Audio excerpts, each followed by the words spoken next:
కావాలనే మీ కలను నెరవేర్చుకోండి. సంప్రదించండి హెగ్డే ఫెర్టిలిటీ, హైదరాబాద్, తెలంగాణ. అది 1 year చేశాక మానేసా. I know I don't want to do that all my life. అంటే అందులో నేను పెద్ద రాణించను, నాకు కళ లేదు to be a good banker. Plus bore కొడుతుంది. సో వచ్చేసి ఏం చేయాలంటే some friends were starting an ad agency.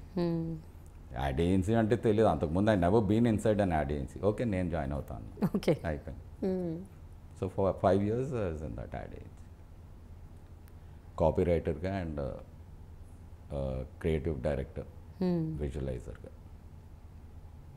దాని తర్వాత గ్రీటింగ్ కార్డ్స్, దాని తర్వాత cinema.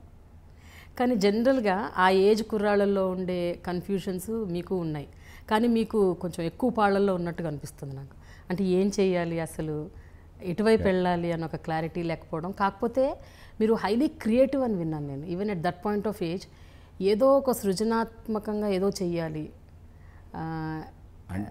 Regular kind of jobs they don't give you a high, అది మీకు కిక్ ఇవ్వమని విన్నాను. అయితే ఒక్కొక్కళ్ళకి ఒక్కొక్కటి ఇష్టం. నాకు ఐ థాట్ బోర్ కొట్టేస్తుంది ఏదైనా చూసిందే చూస్తే. I want something new. అది యాక్చువల్ ఫిల్మ్స్ ఎవరికైనా ఉండేది, అంటే క్రియేటివ్ పీపుల్కి అల్టిమేట్, బికాజ్ అందులో అన్ని కళలు ఉన్నాయి. It could be painting, it could be music, everything is included in that apart from acting and directing. So అది సమ్మేళనం అన్ని కళలకి. So that should be an ultimate dream for most of the people who are interested in arts. అది దూరం కదా. ఈ లోపు మధ్యలో వేసే అడుగులు గ్రీటింగ్ కార్డ్స్, చిన్న చిన్న, అట్లీస్ట్ అవి కూడా క్రియేటివే, అడ్వర్టైజింగ్, అలాగే all leading to this. But అప్పట్లో అంటే డిజైనింగ్, పెయింటింగ్, రాయటం ఇవన్నీ వచ్చేవండి, మీరు చేసేవారా? అంటే నాకు painting I can't draw, but rough sketch ఏదో వేస్తాను. Then they will be an artist will implement that. Okay, basic idea ఇస్తాను, concept. Writing I can write, అంటే ఇంగ్లీష్లో యాడ్స్కి ఇంగ్లీష్లో కొంచెం ఎక్కువ కంఫర్టబుల్ రాయటం. సో యాక్చువల్లీ ఫస్ట్ ఛాన్స్ వచ్చినప్పుడు సినిమాకి డైలాగ్స్ కూడా నేను రాస్తాను అనుకోలే. స్క్రీన్ ప్లే చేసాను, రఫ్ డైలాగ్స్ ఎలా ఉంటే ఇంగ్లీష్లో ఏదో పెట్టేశాను. Then sat with some writer, 1 నెల 2 నెలలు కూర్చున్నాక ఆ మాటలు నేనే గుర్తుపడతల్లా. అంటే నేను చిన్నపిల్లలు ఎలా మాట్లాడాలో అనుకున్నది అది అలా రావట్లే. జనరలీ మనకు ఎప్పటి నుంచో వచ్చే చిన్నపిల్లలు ఎలా అమ్మ దొంగ ఇక్కడ ఉన్నా, ఇలాంటివన్నీ అవి వికారం వచ్చేస్తుంది కదా. Okay, that's not how our kids speak. Cinema పిల్లలు అలా మాట్లాడతారు, నిజ జీవితంలో పిల్లలు అలా మాట్లాడతారు. సో ఇంక నేనే రాయాలని ఇంకా మెల్లిగా ఒక్కొక్కటి ఇంగ్లీష్లో రాసుకుని మళ్ళీ ట్రాన్స్లేట్ చేసుకుంటూ వచ్చారు తెలుగులోకి.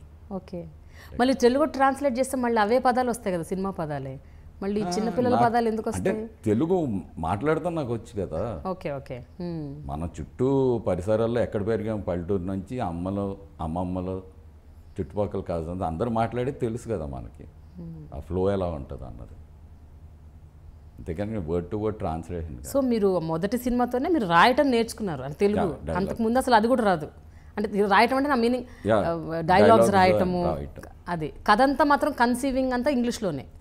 ఇప్పటికీ యాక్షన్ పార్ట్ ఇంగ్లీష్లోనే ఉంటుంది. ఓకే, డైలాగ్స్ లాస్ట్లో రాసుకుంటా, బికాజ్ అది ఒక్కొక్క మొక్క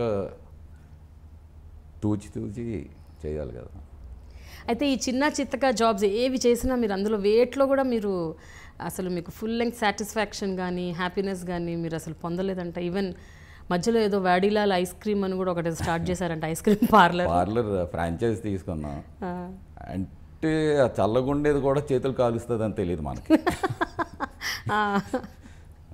మొత్తం కాలిపోయింది. సరే అంటే ఐడియా ఎందుకంటే అసలు ఆ పార్లర్ మీద కాదు, అడ్వర్టైజింగ్ అని ఏదైనా క్రియేటివ్ థింగ్ ఏంటంటే దేర్ ఇస్ నో సెక్యూరిటీ. అంటే ఆ నెల నువ్వు ఏమీ డిజైన్ చేయలేకపోతే నీకు ఇన్కమ్ లేదు తినడానికి.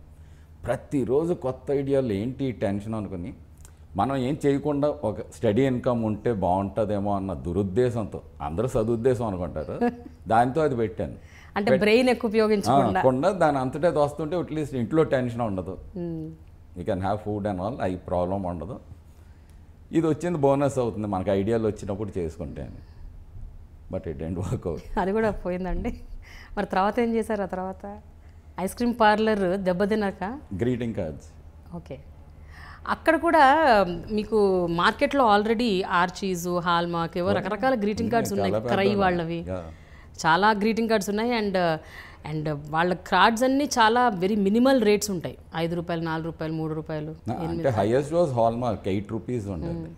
మీరు దాన్ని బీట్ చేసి 15 రూపాయలు, 12 రూపాయలు పెట్టారంట. 25 రూపీస్. అంటే ఏ ధైర్యంతో పెట్టారు? అంటే ఒకటి ధైర్యం కదా, అవసరం ఏంటంటే నేను ఫోటోగ్రఫీ బేస్డ్ కార్డ్స్ చేశాను, నాకు చాలా ఎక్స్పెన్సివ్ అవుతుంది. ప్లస్ నేను లక్షల్లో ప్రింట్ చేయలేను, సో కాస్ట్ పర్ కార్డ్ ఎక్కువ నాకు. సో నాకు మార్జిన్ రావాలంటే అంత పెట్టాలి.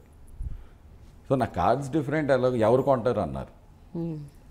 వాళ్ళ కార్డ్స్ ఎంత ఉంది అంటే నేను అన్నాను, ఫస్ట్ ఆఫ్ ఆల్ నా కార్డ్ డిఫరెంట్, నచ్చితే 25 అయినా కొంటారు, లేదా నేను ఫ్రీగా ఇచ్చిన తీసుకోవడం, ఎందుకంటే దట్ సో డిఫరెంట్ కనుక.